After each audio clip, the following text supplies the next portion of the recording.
How to lock apps on iPhone without third-party apps. So you can lock your iPhone apps without downloading any third-party apps by using built-in iPhone iOS features. So here is what you need to do. First of all you have to do is choose the app which you want to lock and long press on it.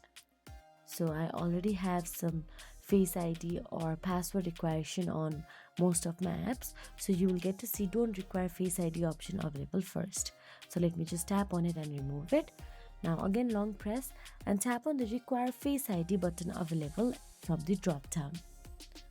Now tap on the require face ID for confirmation, and that will be whenever you will open Instagram, it will ask or authenticate you with a face ID. If you are using the touch ID, then it will ask for a touch ID, and if none of this, then it will ask for an iPhone passcode. So that is it. If you found this video helpful, please like, share and subscribe, and thank you so much for watching.